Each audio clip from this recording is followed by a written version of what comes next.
నమస్తే SDV news కి స్వాగతం. ముందుగా హెడ్లైన్స్.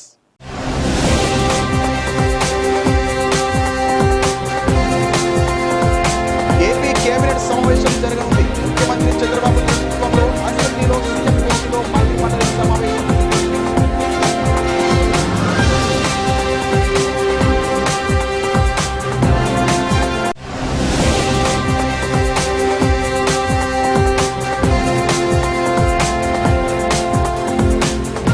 దసరా ఉత్సవాల ఏర్పాట్లను పరిశీలించిన ఎమ్మెల్యే సుజనా చౌదరి.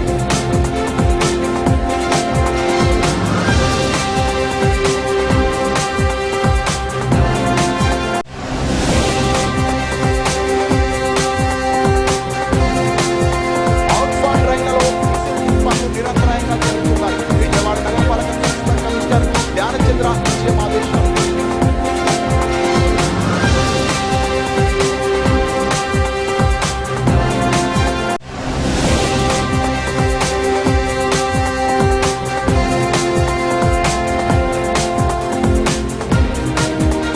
ప్రభుత్వం పీపీఈ విధానం ద్వారా ప్రభుత్వ వైద్య కళాశాలను ప్రైవేటీకరణ చేస్తుంది. మాజీ మంత్రి పెద్దల ఆరోపణలు.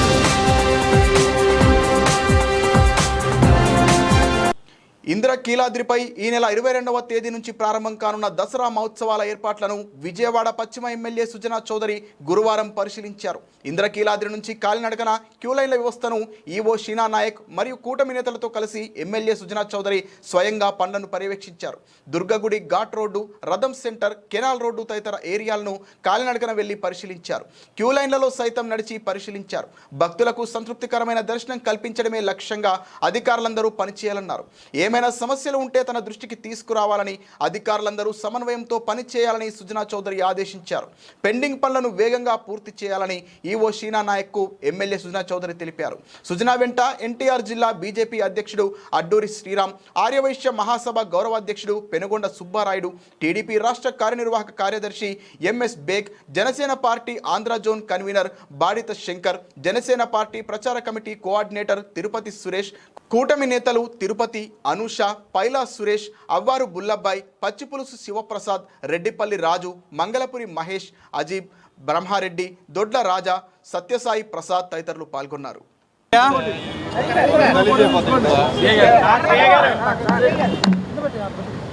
అందరికీ నమస్కారం. మీకు అందరికీ తెలిసిన విషయమే, మనకి దసరా ఉత్సవాలు రేపు 22వ తేదీ నుంచి స్టార్ట్ అవుతూ ఉన్నాయి. దానిని పురస్కరించుకొని అమ్మవారి దర్శనం ఈరోజు చేసుకొని ఏర్పాట్లన్నీ కూడా మన ఈవో గారు షీనా నాయక్ గారితో కలిసి అన్ని ఏర్పాట్లు పర్యవేక్షించడం జరిగింది. ఈసారి లాస్ట్ ఇయర్ నాది మొదటి అనుభవం, ఈసారి ఇంకా బాగా చేస్తున్నారు. ఇంకా బ్రహ్మాండంగా చేయాలని, భక్తులకి మంచి దర్శనం, అమ్మవారి దర్శనం కలగాలని, ఈజ్ ఆఫ్ దర్శనం అనే కాన్సెప్ట్తో హోల్డింగ్ ఏరియాస్ అన్ని పెట్టి మంత్రి రామనారాయణ రెడ్డి గారి ఆధ్వర్యంలోనూ, కమిషనర్ గారు, ఈవో గారు, ముఖ్యమంత్రి గారి ఆదేశాల ప్రకారం అన్ని ఏర్పాట్లు కూడా బాగా చేస్తూ ఉన్నాం. ఇక్కడ మాకు లోకల్గా కూడా అది కూటమి 3 పార్టీలు, భారతీయ జనతా పార్టీ, జనసేన, తెలుగుదేశం పార్టీ 3 పార్టీలు కూడా చాలా ఐకమత్యంతో కలిసి చేస్తూ ఉన్నాయి. రేపు కానీ ఎల్లుండి కల్లా ఉత్సవ కమిటీ మెంబర్స్ని కూడా అందరి దగ్గర తీసుకోవడం జరిగింది. వాళ్ళందరి నేమ్స్ కూడా అనౌన్స్ చేస్తాం. తప్పకుండా అమ్మవారి చలవతో ఈసారి ఉత్సవం చాలా బ్రహ్మాండంగా జరుగుద్దని భావిస్తూ, ఇంకా డైలీ కూడా పర్యవేక్షణకి మా ఎమ్మెల్యే ఆఫీస్ తరఫున, నా తరఫున కూడా నేను కూడా మళ్ళీ పర్యటించి కంటిన్యూస్గా భక్తులకి సౌకర్యార్థం, ఎందుకంటే దేశం నుంచి చాలా ప్రదేశాల నుంచి కూడా వస్తారు కాబట్టి, మన రాష్ట్రమే కాదు మన పక్క రాష్ట్రం తెలంగాణ నుంచి కూడా చాలామంది ఎక్కువ వస్తారు. నార్త్ నుంచి, తమిళనాడు నుంచి, కర్ణాటక నుంచి కూడా వచ్చేవాళ్ళు చాలామంది ఫోన్లు చేశారు. డెఫినెట్గా వాళ్ళందరికీ కూడా లాస్ట్ ఇయరే చాలా ఇంప్రూవ్ చేసాం, అంతకంటే ఇంకా ఇంప్రూవ్ చేయాలని చెప్పి ఇప్పుడు కొత్త ఈవో గారితో కూడా సంప్రదించాం. రేపు మళ్ళీ ఫైనల్ మీటింగ్ కూడా ఉంటుంది. సార్, ఏర్పాట్లు ఎంతవరకు వచ్చాయి? మీరు పరిశీలించారు కదా, సో ఏర్పాట్లు ఎంతవరకు వచ్చాయి? ఏర్పాట్లు సుమారుగా 90% అయిపోయినాయమ్మా. ఇంకో 10% 2-3 రోజుల టైం ఉంది కాబట్టి పూర్తి చేస్తారు. కేశఖండనశాలకు కానీ లడ్డూ కౌంటర్స్కి కానీ ఎన్ని కౌంటర్స్ కేటాయించారు సార్? ఇది కేశఖండనశాల ఎక్కడెక్కడ ఉన్నాయి పాయింట్స్? అంటే ఎక్కడెక్కడైతే అవసరమో ఈ హోల్డింగ్ పాయింట్స్ని పెట్టి జనాభా వచ్చేదాన్ని బట్టి అసెస్ చేస్తూ ఉన్నారు. అవి ఇంక్రీజ్ చేయడానికి కూడా అవకాశాన్ని కల్పించాం. ఈసారి ప్రొవిజన్ పెట్టాం. ఒకవేళ కానీ జనాభా ఎక్కువ వస్తే కేశఖండ కేంద్రాలకి అప్పటికప్పుడు కూడా ఇంకా కొంచెం ఎక్స్పాండ్ చేయొచ్చు. ఒకవేళ భక్తుల సంఖ్య కూడా పెరిగితే వాళ్ళని హోల్డింగ్ చేసేందుకు హోల్డింగ్ పాయింట్స్ ఎక్కడెక్కడ ఏర్పాటు అదనంగా చేసాం సార్. అక్కడ పక్కన ఒక దాదాపు 5,000 మందికి చేశాము. మనకు టీటీడీ సంబంధించి తర్వాత టీటీడీ ఆపోజిట్ కూడా కుమ్మరిపాలెం ఆపోజిట్లో ఒక 3 ఎకరాలు చూసాం. ఇబ్బంది లేకుండా ఈసారి ప్రికాషన్స్ తీసుకుంటున్నాం సార్. పార్కింగ్ అనేది విజయవాడ నగరానికి అంటే ఈ దసరా నవరాత్రి ఉత్సవాలకి ఇబ్బందికరమైనటువంటి పరిస్థితి. సో పార్కింగ్కి సంబంధించి వచ్చేటటువంటి భక్తులు ఎక్కడెక్కడ పార్కింగ్ అంటే డెఫినెట్గా పార్కింగ్కి కొంత అసౌకర్యం అయితే అవుతుంది, అందులో డౌటే లేదు. ఉన్నంత వరకు చాలా చోట్ల ఏర్పాటు చేయడం జరిగింది. Okay, right. ఎంత బడ్జెట్ ఇచ్చారు? బడ్జెట్ అది డైనమిక్ అవసరాన్ని బట్టి రూపాయి సేవ్ చేసుకొని వీలైనంత వరకు తక్కువ ఖర్చుతో ఎక్కువ ఆరంభం చేయాలనేది మా అభిప్రాయం. బెజవాడ కీర్తి ప్రతిష్టలను ప్రపంచం నలుమూలలా చాటి చెప్పేలా విజయవాడ ఎంపీ కేశినేని శివనాథ్ ఆధ్వర్యంలో ప్రజల సహకారంతో విజయవాడ ఉత్సవం నిర్వహిస్తున్నామని 55వ డివిజన్ అధ్యక్షుడు మహమ్మద్ జావేద్ పేర్కొన్నారు. విజయవాడ నగరంలో 5 చోట్ల ఈ ఉత్సవాలు జరుగుతాయని వివరించారు. విజయవాడ ఉత్సవం జయప్రదం చేసేందుకు తెలుగు ప్రజలందరూ ముందుకు రావాలని పిలుపునిచ్చారు. నగరంలోని 55వ డివిజన్ నైజాం గేట్ సెంటర్ సమీపంలోని ఫోర్మెన్ బంగ్లా వద్ద the society for vibrant Vijayawada సంస్థ ఆధ్వర్యంలో నిర్వహించనున్న విజయవాడ ఉత్సవం విజయవంతం చేయాలని కోరుతూ 55, 56వ డివిజన్లు ప్రజల కూటమి నేతలు కార్యకర్తలు కలిసి ర్యాలీగా పంజా సెంటర్ బయలుదేరి వెళ్లారు. పంజా సెంటర్ వద్ద పలువురు డాన్సర్లు విద్యార్థులు ఉత్సాహంగా డ్యాన్సులు ప్లాస్మాస్ చేశారు. అనంతరం 55వ డివిజన్ అధ్యక్షుడు మహమ్మద్ జావేద్, క్లస్టర్ ఇన్ఛార్జ్ దనేకుల వెంకట సుబ్బారావు, 56వ డివిజన్ అధ్యక్షుడు పెద్దంటి శ్యామ్ సుందర్లు మాట్లాడుతూ విద్య సాంస్కృతిక కళల రంగంలో రాజకీయ రంగంలో విజయవాడ నగరం ఎంతో ప్రసిద్ధిగాంచిందన్నారు. విజయవాడ నగర వైభవాన్ని ప్రపంచానికి చాటి చెప్పాలనే ఉద్దేశంతో మొట్టమొదటిసారిగా విజయవాడ ఉత్సవం జరగనుందని చెప్పారు. విజయవాడ 5 చోట్ల ఈ ఉత్సవాలు జరుగుతాయని వివరించారు. అందరికీ నమస్కారం. నా పేరు మొహమ్మద్ జాహిద్, 55వ డివిజన్ తెలుగుదేశం పార్టీ అధ్యక్షుడిని. ఈరోజు 55వ డివిజన్లో విజయవాడ ఉత్సవ్ రేపు జరగబోయే దసరా 11 రోజుల్లో 22 నుంచి 2వ తారీఖు దాకా మన విజయవాడ పార్లమెంట్ సభ్యులు కేశినేని శివనాథ్ చిన్ని గారు విజయవాడ నగరాన్ని ఈరోజు ప్రపంచ స్థాయిలో గుర్తించే విధంగా ప్రయత్నించి విజయవాడ ఉత్సవం అనే కార్యక్రమం తీసుకురావడం మా విజయవాడ ప్రజలందరికీ గర్వించదగ్గ విషయం ఇది. ఈ ఉత్సవ ర్యాలీ ప్రజలకి తెలియచేయడానికి మేము ప్రతి డివిజన్లో ప్రతి అధ్యక్షుల ఆధ్వర్యంలో క్లస్టర్ల ఆధ్వర్యంలో మా కేశినేని శివనాథ్ చిన్ని ఎంపీ గారి పిలుపు మేరకు పశ్చిమ నియోజకవర్గం నాయకులు నాగుల మీరా, వెంకన్న, బుద్ధ వెంకన్న, జలీల్ ఖాన్, ఫతావుల్లా వీళ్ళ నాయకత్వంలో మేము నడుస్తున్నాము. ఇవి ఒకటే ఎజెండాతో చిన్ని గారు తీసుకొచ్చిన విజయవాడ ఉత్సవం అనే కార్యక్రమం ప్రజలందరూ విజయవంతంగా అందరూ హాజరై వాళ్ళ కుటుంబాలతో ఇంకా ఈ ఉత్సవం స్టార్ట్ అవుతే నాకు తెలిసి విజయవాడ నుంచి దసరాకి సెలవులకి బయట ఎవ్వరు వెళ్ళరు. ఈ విజయవాడలో వాళ్ళు 10 రోజులు తిరిగినా సరే చూడలేని అన్ని కార్యక్రమాలు, ఆటలు పాటలు, ఎగ్జిబిషన్స్ కానీ ఇలాంటి చాలా వస్తున్నాయి. నేను ఎంపీ గారికి ప్రత్యేకంగా కేశినేని శివనాథ్ చిన్ని గారికి ధన్యవాదాలు తెలుపుకుంటున్నాను. ఈరోజు మేము 55వ డివిజన్ అబ్దుల్ రెహమాన్ స్ట్రీట్ నుంచి ర్యాలీ స్టార్ట్ చేస్తున్నాము. ఇటు నుంచి మేము నైజాం గేటు, గాంధీ బొమ్మ, పంజా సెంటర్ వెళ్తాము. పంజా సెంటర్లో అక్కడ డీజే తీసుకొచ్చి విజయవాడ ఉత్సవం అనే కార్యక్రమానికి అక్కడ వచ్చి కొందరు ప్రజల్ని ఉత్సవపరచడానికి డ్యాన్సులు వేయడానికి వస్తున్నారు. నా పేరు దనేకుల వెంకట సుబ్బారావు. నేను 55, 56 రెండు డివిజన్ల క్లస్టర్ ఇన్ఛార్జిగా ఉన్నాను. ఈ విజయవాడ ఉత్సవ కార్యక్రమం మన పార్లమెంటు సభ్యులు కేశినేని చిన్ని గారు ప్రత్యేకంగా ప్రతిష్టాత్మకంగా తీసుకొని ఈ కార్యక్రమాన్ని మన 7 నియోజకవర్గాల ఎమ్మెల్యేలందరినీ, రాష్ట్ర మంత్రులు కలుపుకొని చిన్ని గారు ప్రత్యేకత కనపడాలని చెప్పి, ఇది ప్రపంచ స్థాయి ఉత్సవంగా కనపడాలని చెప్పేసి ఈ ఉత్సవాన్ని తలపెట్టారు. అట్లాగే కొంతమంది దుష్టశక్తులు ఈ ఉత్సవాన్ని ఆపడానికి చాలా ప్రయత్నాలు చేశారు. కానీ అమ్మవారు మా పార్టీ ఎందు ఉన్నారు కనుక ఆ శక్తులన్నీ కూడా పక్కకి వెళ్ళిపోయినాయి. ఇవాళ చాలా ఉత్సాహంగా ఈ ఉత్సవాన్ని జరుపుకుంటున్నాము. ఈ ఉత్సవం సెప్టెంబర్ 22 నుంచి అక్టోబర్ 2వ తేదీ వరకు జరుగుతూ ఉంటుంది.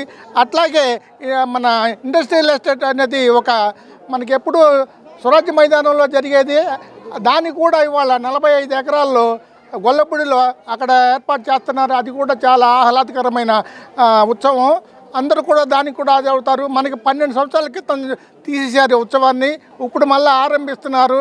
దానికి మనం ఈ ఉత్సవాన్ని చేసుకుంటే 45 లక్షల రూపాయలు ఎండోమెంట్ వారికి చెల్లించి ఈ ఉత్సవాన్ని చేసుకుంటూ ఉంటే దాన్ని కూడా ఆపలేదని చెప్పి హైకోర్టు వారు దానికి కూడా పర్మిషన్ ఇచ్చారు. ఇవాళ మనకి ఏ అడ్డంకులు లేకుండా ఈ ఉత్సవాన్ని జరుపుకుంటున్నాము. అందరికీ ధన్యవాదాలు.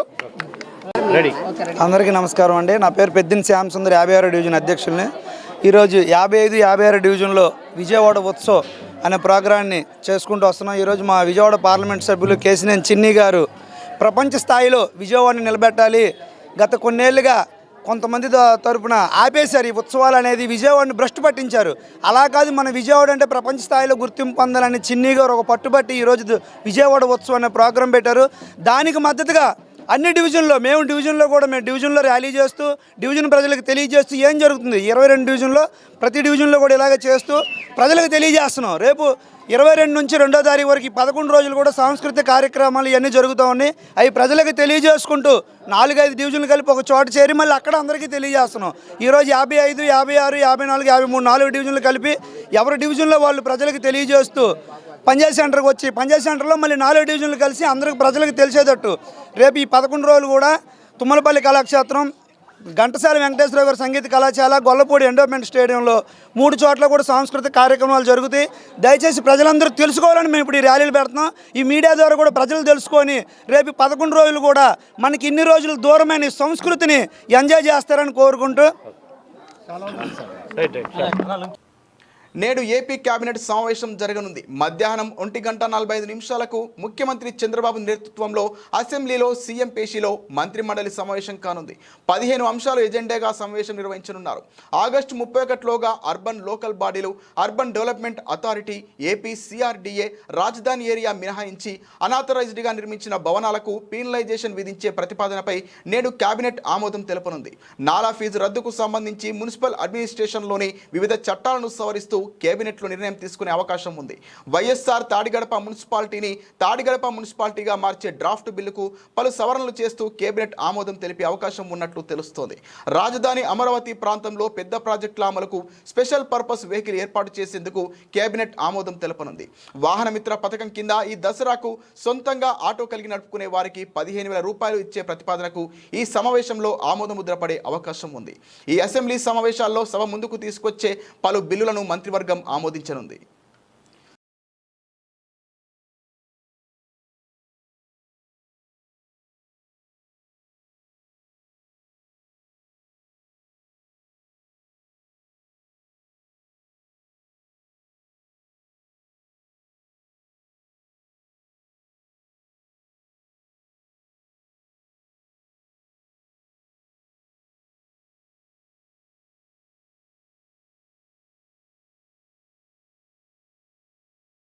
ఆంధ్రప్రదేశ్ ప్రభుత్వం 3 ఏళ్ల కాలానికి ప్రకటించిన కొత్త బార్ పాలసీలో భాగంగా ఎన్టీఆర్ జిల్లాలో సాధారణ కేటగిరీ విభాగంలో 130 బార్లు, గీతా కులాల వారికి ప్రత్యేకంగా 10 బార్లు కేటాయించడం జరిగింది. తొలి విడత నోటిఫికేషన్లో భాగంగా ఓపెన్ కేటగిరీలో 69 బార్లు, గీతా కులాల వారికి కేటాయించిన 10 బార్లు, మొత్తం 79 బార్ల కేటాయింపు గతంలో పూర్తయింది. ఎన్టీఆర్ జిల్లాలో ఓపెన్ కేటగిరీలో మిగిలిపోయిన 61 బార్ల కేటాయింపుకు ఈ నెల 3వ తేదీన మళ్లీ గెజిట్ నోటిఫికేషన్ విడుదల చేయడం జరిగింది. గడువు ముగిసే సమయానికి ఓపెన్ కేటగిరీలో ప్రకటించిన 61 బార్లకు గాను 7 బార్లకు మాత్రమే మొత్తం 28 దరఖాస్తులు వచ్చాయి. 54 బార్లకు ఒక్క అప్లికేషన్ కూడా రాలేదు. వీటిలో నిబంధనల ప్రకారం కనీసం 4 దరఖాస్తులు వచ్చినా 7 బార్ల కేటాయింపు ప్రక్రియ ముందే ప్రకటించిన విధంగా గురువారం ఉదయం 8 గంటల నుంచి విజయవాడలోని ఎన్టీఆర్ జిల్లా కలెక్టరేట్లో శ్రీ పింగళి వెంకయ్య సమావేశ మందిరంలో జరిగింది.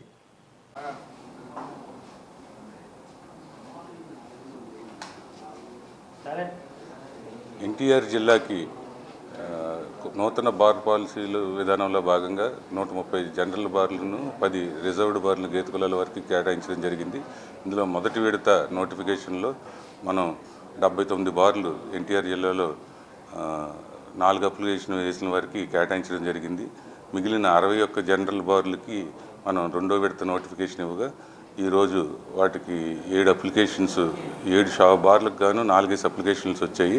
ఆ 4 అప్లికేషన్లు వచ్చిన 7 బార్లకు కలెక్టర్ గారి ద్వారా లాటరీ తీసి ట్రాన్స్పరెంట్గా వీడియోగ్రఫీ చేస్తూ ఆ ప్రాసెస్ని కంప్లీట్ చేసి 7గురికి ఈ బార్లను కేటాయించడం జరిగింది. ఇదండి మొత్తం 6 షాపులకు గాను ఒకళ్ళే 4 అప్లికేషన్స్ ఫైల్ చేశారు. ఒక బారుకు గాను నందిగామకు చెందిన ఒక బారుకు గాను 4 వ్యక్తులు విడివిడిగా అప్లికేషన్స్ దాఖలు చేశారు. ఆ ఒక్క బారుకు గాను లాటరీ తీసి కేటాయించడం జరిగింది. మిగిలిన 6 బార్లు వేరెవరు అప్లికేషన్లు వేయనందున 4 అప్లికేషన్లు ఒకళ్ళే వేసినందున వారికి కేటాయించడం జరిగింది. వాళ్ళు ఇవాళ నుంచి వాళ్ళు మాకు RET అని రిటైల్ ఎక్సైజ్ ట్యాక్స్ కట్టాల్సి ఉంది. ఒక ఇన్స్టాల్మెంట్ అది ఈవేళ కట్టి వేస్తున్న వెంటనే వాళ్ళకి ప్రొవిజనల్ లైసెన్స్ ఇవ్వడం జరుగుతుంది. వాళ్ళు ప్రొసీజర్స్ కంప్లీట్ చేసిన వెంటనే వాళ్ళకి ఈరోజే వాళ్ళకి ప్రొవిజనల్ లైసెన్స్ ఇవ్వడం జరుగుతుంది. ఈ రోజు నుంచి వాళ్ళు బిజినెస్ ప్రారంభించుకోవచ్చు. Okay, thank you. దసరా ఉత్సవాల సందర్భంగా గొల్లపూడిలో ఎగ్జిబిషన్ ఏర్పాటు చేస్తున్నామని, ఈ ఎగ్జిబిషన్లో విద్యార్థుల కోసం ఎడ్యుకేషన్ పెవిలియన్ ఏర్పాటు చేస్తున్నామని విజయవాడ ఉత్సవ కమిటీ సభ్యులు, ఎడ్యుకేషన్ కమిటీ సభ్యులు చెప్పారు. ఏ దేశంలో ఎలాంటి కోర్సులు అందిస్తున్నారనే సమాచారం విద్యార్థులకు ఉపయోగపడే విధంగా ఎడ్యుకేషన్ పెవిలియన్ ఏర్పాటు చేస్తున్నామన్నారు. పేద మధ్యతరగతి విద్యార్థులకు ఉపయోగపడే విధంగా ఈ ఎక్స్పో ఉంటుందని, విజయవాడ ఉత్సవ కార్యక్రమానికి విజయవాడ చుట్టుపక్కల ఉన్న ఇంజనీరింగ్ కాలేజీలకు ఆహ్వానం పలుకుతున్నామని అన్నారు. విజయవాడ ఉత్సవ్ గొల్లపూడి ఎక్స్పోలో ఎడ్యుకేషన్ పెవిలియన్ ఏర్పాటుపై విజయవాడ ఉత్సవ కమిటీ సభ్యులు, ఎడ్యుకేషన్ కమిటీ సభ్యులు మీడియాతో మాట్లాడారు. విజయవాడలో గత 12 ఏళ్లుగా ఎగ్జిబిషన్ నిర్వహించడం లేదన్నారు. దసరా ఉత్సవాల సందర్భంగా గొల్లపూడిలో ఎగ్జిబిషన్ ఏర్పాటు చేస్తున్నామని, ఈ ఎగ్జిబిషన్లో విద్యార్థుల కోసం ఎడ్యుకేషన్ పెవిలియన్ ఏర్పాటు చేస్తున్నామని చెప్పారు. ఏ దేశంలో ఎలాంటి కోర్సులు అందిస్తున్నారనే సమాచారం విద్యార్థులకు ఉపయోగపడే విధంగా ఎడ్యుకేషన్ పెవిలియన్ ఏర్పాటు చేస్తున్నామన్నారు. ఎడ్యుకేషన్ పెవిలియన్లో ఎడ్యుకేషన్ స్టాల్స్ ఉంటాయన్నారు. ఈ ఎడ్యుకేషన్ పెవిలియన్కి ముఖ్య అతిథిగా ఆంధ్ర, తెలంగాణ రాష్ట్రాల UK deputy high commissioner Gareth Wynn Owen రానున్నారని, ఎడ్యుకేషన్ పెవిలియన్లో దేశ విదేశాలకు చెందిన ప్రముఖ యూనివర్సిటీలు పాల్గొంటాయన్నారు. పేద మధ్యతరగతి విద్యార్థులకు ఉపయోగపడే విధంగా ఈ ఎక్స్పో ఉంటుందన్నారు. అందరికీ నమస్కారం అండి. నేను అనిల్ శుంకర. ఇవాళ మీ ముందు నేను ప్రొడ్యూసర్గా రాలేదు, విజయవాడ నగర సభ్యుడిగా ఆర్ విజయవాడ నగర పౌరుడిగా మీ ముందున్నాను. గత 20 సంవత్సరాలుగా మన నగరం ఎంత డెవలప్ అయిందో ఏంటో అనేది నాకైతే ఏం తెలియదు. బట్ లాస్ట్ 12 సంవత్సరాలుగా ఇప్పుడు తెలిసింది ఏంటంటే, కనీసం మనకి మా చిన్నప్పుడు ఎగ్జిబిషన్ అనే ఈవెంట్ ఉండేది, అది కూడా లేదు. అంతకుముందు వరకు ఏంటంటే వేసవిలో వస్తే ఎగ్జిబిషన్కి వెళ్ళొచ్చు అనేది ఉండదు, అది కూడా లేదు. కాబట్టి విజయవాడ ఎగ్జిబిషన్ అండ్ విజయవాడ ఉత్సవ్ ఇది ఈ నగరానికి మరింత శోభ తీసుకొచ్చే విధంగా దసరా ఉత్సవాలు ఎప్పుడు మనం చేసుకునేవాళ్ళం, ఆ దసరా ఉత్సవాలను విజయవాడ ఉత్సవాలుగా మరింత ప్రాముఖ్యతతో మరింత విజయవంతంగా అందరూ పాల్గొనేటట్టు, అంటే నగర పౌరులు అందరూ పాల్గొనేటట్టు చేస్తున్నాము. ఇందులో భాగంగానే అక్కడ ఎగ్జిబిషన్లో ఎడ్యుకేషన్ పెవిలియన్ పెడుతున్నామండి. ఈ ఎడ్యుకేషన్ పెవిలియన్లో మొత్తం నగర పిల్లలు, ఇంజనీరింగ్ స్టూడెంట్స్, ఎవ్రీవన్ ఇన్ఫర్మేషన్ కానీ, తర్వాత వాళ్ళ అవకాశాలు కానీ, విద్యా అవకాశాలు ఏ విధంగా ఉంటాయి, ఫారెన్ అంటే ఏ విధమైన అవకాశాలు ఉంటాయి, ఇక్కడ ఏ విధంగా ఎంటర్ప్రెన్యూర్షిప్ అవకాశాలు ఉంటాయి, ఇలాంటివన్నీ కూడా స్టాల్స్ అరేంజ్ చేస్తున్నాము. అలా స్టాల్సే కాకుండా ఎవ్రీడే ఏదో ఒక ఈవెంట్ జరుగుతూ ఉంటుంది ఎడ్యుకేషన్కి సంబంధించి. అంటే ఏ ప్రాముఖ్యత ఏంటి, రోబోటిక్స్తో ఏం చేయగలం, ఇలాంటిది రోజుకొక దీని కింద వెళ్తూ ఉంటుంది. అండ్ ఎవ్రీథింగ్ విల్ బి మీకు అన్నీ పంపిస్తాం ఎప్పటికప్పుడు డీటెయిల్స్ అన్నీ. ఇది అందరూ పాల్గొని, అంటే మీడియా కానీ, మీరు మీడియా కంటే కూడా విజయవాడ పౌరులుగా ఇందులో పాల్గొని దీనికి మరింత పబ్లిసిటీ ఇచ్చి అందరికీ ఉపయోగపడేలాగా. బేసిక్గా ఎడ్యుకేషనల్ పెవిలియన్ ముఖ్య ఉద్దేశం ఏంటంటే, ఇక్కడ నుంచి ఇక్కడ ఏ ఆపర్చునిటీస్ ఉన్నాయి, ఫ్యూచర్లో ఏ ఆపర్చునిటీస్ వస్తాయి, ఏమైనా నేర్చుకోవచ్చు, ఇలాంటివన్నీ వీ కెన్ డూ ఇట్ అనమాట. సో దాన్ని బట్టి ఏమేం చేయగలం, పిల్లలు ఏమేం చేయగలరు, నెక్స్ట్ పై చదువులకి ఎక్కడెక్కడ వెళ్ళగలరు, ఇలాంటి డీటెయిల్స్ అన్నీ ఉంటాయి. అన్ని కళాశాలలు వాళ్ళంతా వాలంటరీగా పార్టిసిపేట్ చేస్తున్నారు. అదే కాకుండా రోజుకు కాంపిటీషన్ ఉంటుంది. ఆ కాంపిటీషన్స్కి మళ్ళీ ప్రైజెస్ అన్ని రకాలు విద్య ఎడ్యుకేషన్ అండ్ కోకరికులర్ యాక్టివిటీస్ అన్నీ కూడా ఉంటాయి. అది కాకుండా నెక్స్ట్ VPL ఆక్షన్స్ అవి జరుగుతాయి. సో ఎడ్యుకేషనల్ పెవిలియన్లో ప్రతి విద్యార్థి పార్టిసిపేట్ చేసి వాళ్ళు ఎంతో కొంత నాలెడ్జ్ పెంచుకునే విధంగా ఉంటుంది ఈ 50 డేస్. అది చేద్దామని దీని ఒక ముఖ్య ఉద్దేశం. Thank you. నమస్కారం అండి. ఈరోజు ఇక్కడ విజయవాడ ఉత్సవ్ ఈవెంట్ సందర్భంగా నేను డాక్టర్ అరసవెల్లి అరవింద్ గారి తరఫున మాట్లాడుతున్నాను. సో ఈ విజయవాడ ఉత్సవ్ ఈవెంట్ మెయిన్ ఉద్దేశం ఏంటంటే విద్యార్థులకి, ఇందాక చెప్పినట్టుగా విద్యార్థులకి వాళ్ళ భవిష్యత్తు అంటే వాళ్ళ ఫ్యూచర్ ఎలా ఉండాలి, ఎలా వెళ్తే బాగుంటాయి అనే దానిపైన ఈ విజయవాడ ఉత్సవ్లో ఎడ్యుకేషన్ ఎక్స్పో అనేది కండక్ట్ చేయడం జరుగుతుంది.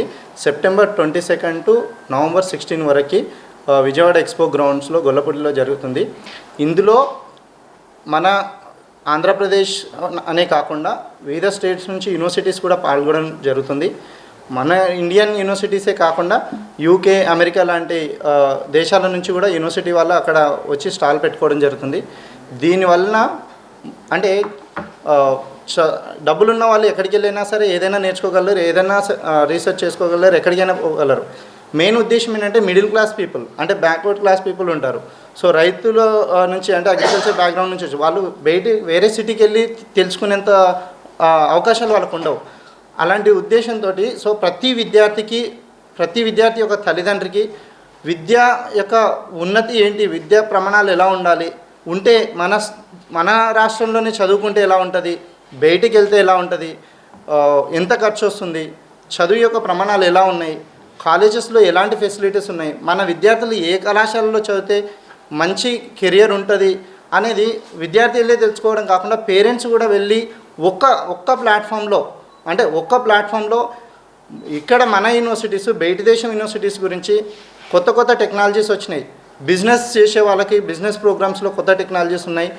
సాఫ్ట్వేర్ డెవలపర్ కావాలనుకున్న వాళ్ళకి సాఫ్ట్వేర్లో డిఫరెంట్ టెక్నాలజీస్ వచ్చినాయి. ఆర్టిఫిషియల్ ఇంటెలిజెన్స్ అని చెప్పి, డేటా సైన్స్ అని చెప్పేసి దీనిపైన మరింత అవగాహన విద్యార్థులకి, తల్లిదండ్రులకి ప్రొవైడ్ చేయాలనే ఒక ముఖ్య ఉద్దేశంతో మన ఎంపీ గారు శ్రీ కేశినేని శివనాథ్ గారు తీసుకున్న ఇనిషియేటివ్లో ఈ విజయవాడ ఉత్సవ్ ఈవెంట్లో భాగంగా ఎడ్యుకేషన్ ఎక్స్పో అనేది కండక్ట్ చేయడం జరుగుతుంది.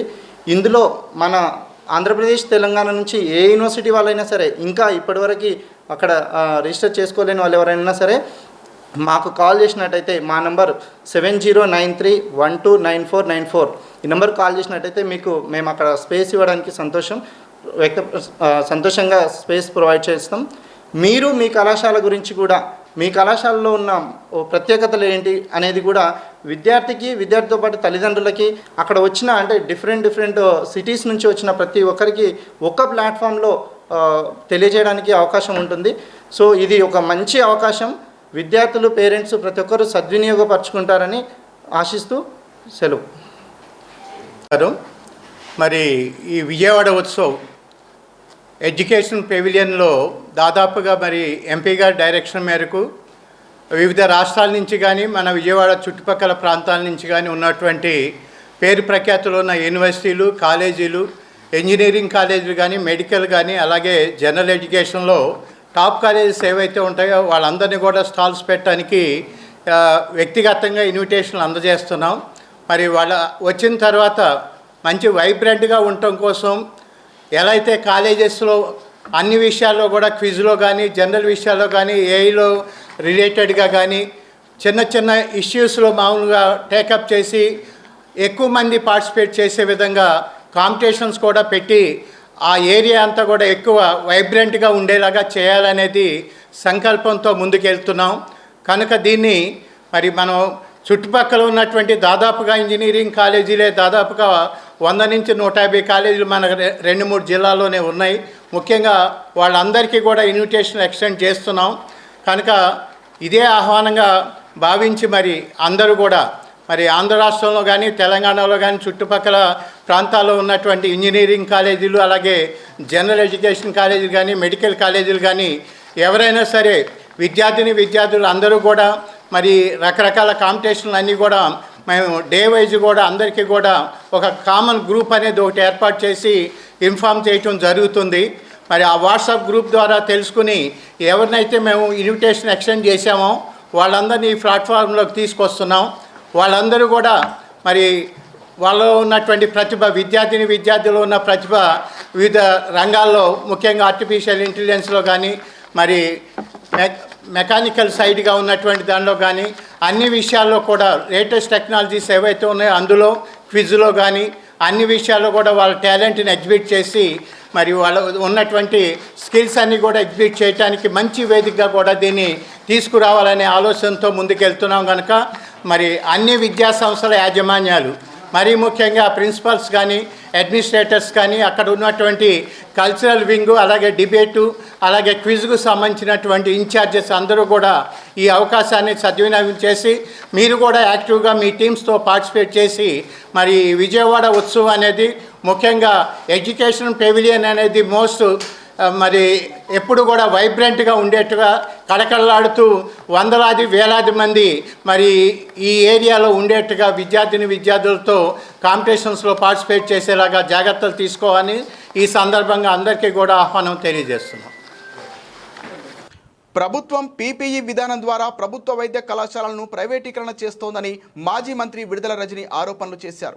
జై భీమ్రావ్ భారత్ పార్టీ కూటమి ప్రభుత్వ విధానాలను వ్యతిరేకంగా చేస్తున్న ధర్నాకు వైసీపీ మద్దతు ఉంటుందని వెల్లడించారు. ప్రభుత్వం వెంటనే ప్రభుత్వ వైద్య కళాశాలల ప్రైవేటీకరణ ఉపసంహరించుకోవాలని డిమాండ్ చేశారు. ప్రభుత్వం మెడికల్ కాలేజీల ప్రైవేటీకరణ నిరసిస్తూ గురువారం ధర్నా చౌక్లో జై భీమ్రావ్ భారత్ పార్టీ ఆధ్వర్యంలో మహా ధర్నా జరిగింది. ఈ కార్యక్రమానికి జై భీమ్రావ్ భారత్ పార్టీ అధ్యక్షులు జడ శ్రావణ్ కుమార్, మాజీ మంత్రి విడుదల రజని, ఆమ్ ఆద్మీ పార్టీ నాయకులు నేతి మహేశ్వరరావు, దళిత బహుజన విద్యార్థి సంఘాల నాయకులు పెద్ద ఎత్తున పాల్గొన్నారు. ఈ సందర్భంగా మాజీ మంత్రి విడుదల రజని మాట్లాడుతూ వైద్య విద్యను నిరుపేదలకు దూరం చేయాలన్నదే కూటమి ప్రభుత్వ లక్ష్యమన్నారు. ఈ విధానాలను తిప్పికొట్టాల్సిన అవసరం ఉందన్నారు. ప్రభుత్వం కళాశాలలో ప్రైవేటు భాగస్వామ్యం వల్ల పేద ప్రజలపై భారం పడుతుందన్నారు. ప్రభుత్వ విధానాలను కొనసాగనీయమన్నారు. అనంతరం జీవో కాపీలను తగలబెట్టారు. ఈ ధర్నా చౌక్లో కూటమి ప్రభుత్వం చంద్రబాబు నాయుడు గారి నాయకత్వంలో ప్రభుత్వ మెడికల్ కాలేజ్ ప్రైవేటీకరణ అని తీసుకున్నటువంటి ఈ యొక్క ఆలోచనని వ్యతిరేకిస్తూ న్యూట్రల్గా జడా శ్రవణ్ కుమార్ గారు ఒక అడుగు ముందుకు వేసి ఈ ఆలోచన మంచిది కాదు, ఇది ప్రజా వ్యతిరేకమైనటువంటి ఆలోచన, ఈ ఆలోచనని ఎంబటే వెనక్కి తీసుకోవాలి, ఈ జీవోని రద్దు చేయాలి అని కూటమి ప్రభుత్వం నిర్ణయాన్ని వ్యతిరేకిస్తూ ఈ కార్యక్రమంలో భాగమవడం చాలా సంతోషంగా ఉంది. ఈ రోజున జడా శ్రవణన్న వేసినటువంటి ఈ అడుగులో భాగంగా రాష్ట్ర వ్యాప్తంగా కూడా ఈ యొక్క ఆలోచనకు, శ్రవణన్న ఆలోచనకు మద్దతుగా కూటమి ప్రభుత్వానికి వ్యతిరేకంగా అనేక మంది మేధావులు, విద్యార్థులు, ఉద్యోగ సంఘాలు, తటస్థులు అందరూ కూడా పాల్గొని జడా శ్రవణన్న తీసుకున్నటువంటి ఈ కార్యక్రమాన్ని అభినందించి, మరి వారికి మద్దతుగా కూటమి ప్రభుత్వానికి వ్యతిరేకంగా మరి తరలి వచ్చినటువంటి ప్రతి ఒక్క అన్నకు, అక్కకు పేరు పేరున నా హృదయపూర్వక నమస్కారాలు తెలియజేస్తున్నాను. ముందుగా జై భీమ్రావ్ భారత్ పార్టీ నుంచి మా జడా శ్రవణ్ కుమార్ అన్న మరొకసారి ఇలాంటి ఒక గొప్ప పేద ప్రజలకి డాక్టర్ విద్య చదవాలనుకునేటువంటి విద్యార్థుల భవిష్యత్తు కోసం వేసినటువంటి తొలి అడుగుకి మరి మరొకసారి నేను వారికి మనస్ఫూర్తిగా కూడా అభినందనలు, కృతజ్ఞతలు తెలియజేసుకుంటూ, మీరు వేసినటువంటి ఈ తొలి అడుగు వైఎస్ఆర్ కాంగ్రెస్ పార్టీ పూర్తిగా మా యొక్క మద్దతు తెలియజేసుకుంటుందని తెలియజేస్తున్నాను. అందుకని ప్రభుత్వ రంగం మీ దగ్గర డబ్బులు లేవంటున్నారు, కొన్నింటికేమో మా దగ్గర బోల్డంత డబ్బు ఉంది అంటున్నారు. కేంద్రం నుంచి ఎందుకు తీసుకురారు? ఇప్పుడు మనకి జిఎస్టీలో 10,000 కోట్ల పైన మనకు నష్టం వస్తుంది. మన 10,000 కోట్లు. ఆటో కార్మికుల సమస్యలను ప్రభుత్వ వైపు సెంట్రల్ ఎమ్మెల్యే బోండా ఉమా అసెంబ్లీలో ప్రస్తావించారు. బోండా ఉమా గారు, ఎమ్మెల్యే గారు.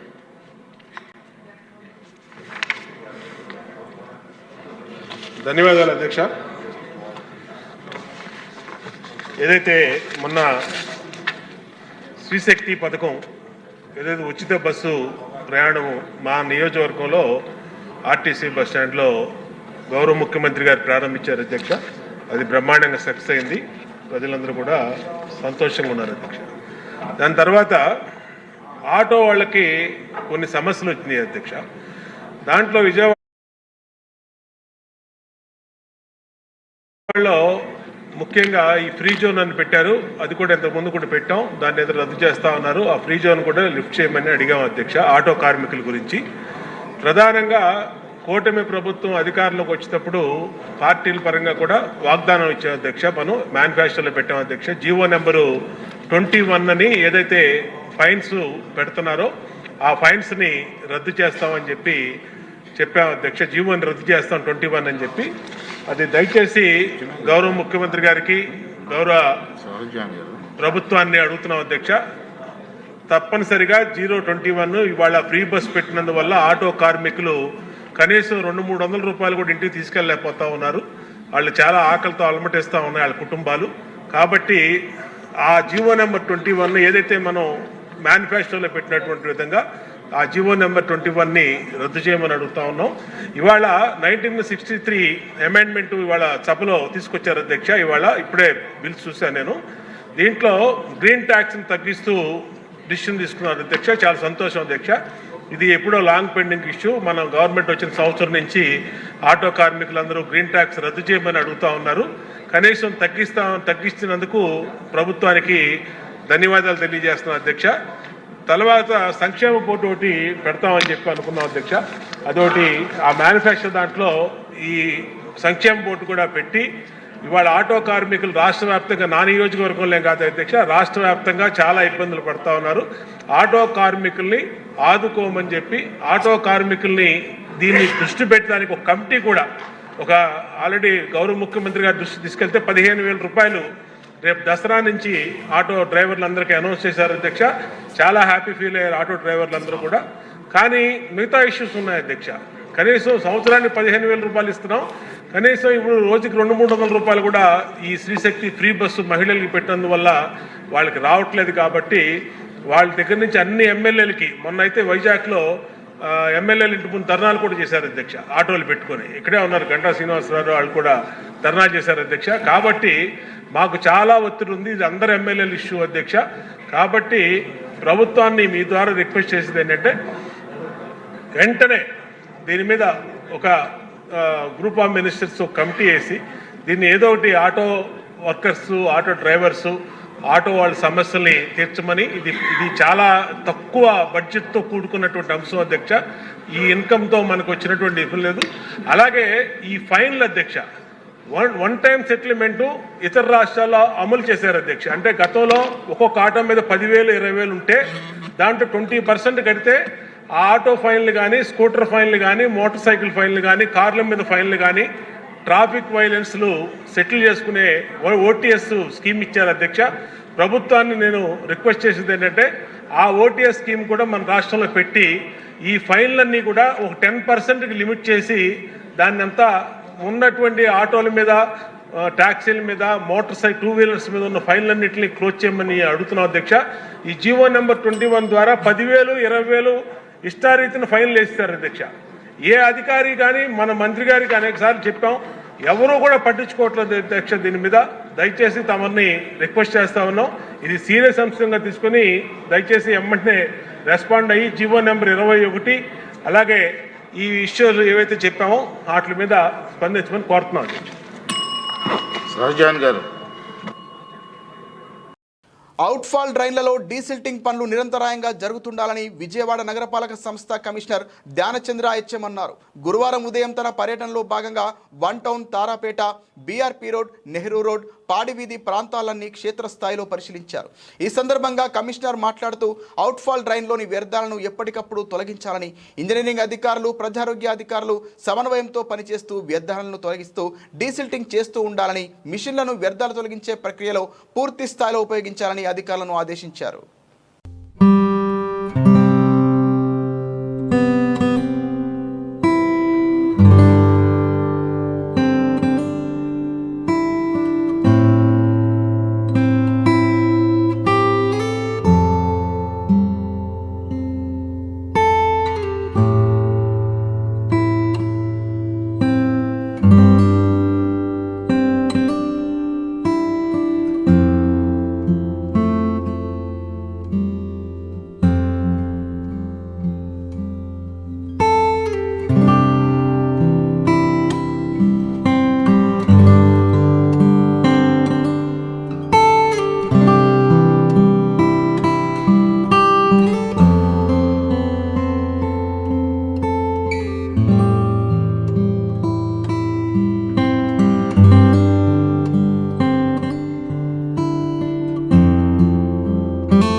బులెటిన్ ముగించే ముందు హెడ్లైన్స్ మరోసారి.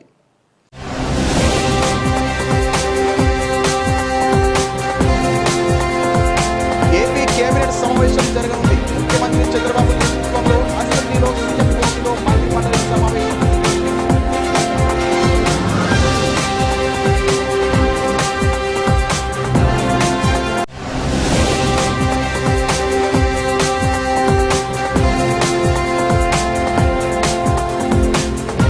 దసరా ఉత్సవాల ఏర్పాట్లను పరిశీలించిన ఎమ్మెల్యే సుజనా చౌదరి.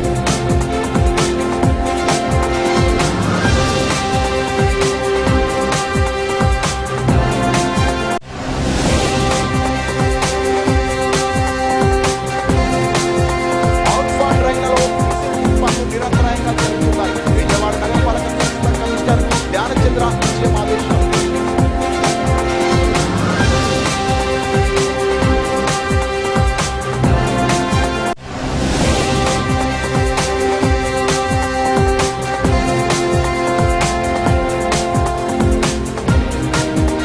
ప్రభుత్వం పీపీఈ విధానం ద్వారా ప్రభుత్వ వైద్య కళాశాలను ప్రైవేటీకరణ చేస్తుంది. మాజీ మంత్రి పెద్దల ఆరోపణలు. ఇది ఇవాల్టి బులెటిన్. మరిన్ని వార్తల సమాహారంతో మళ్ళీ కలుద్దాం. నమస్తే.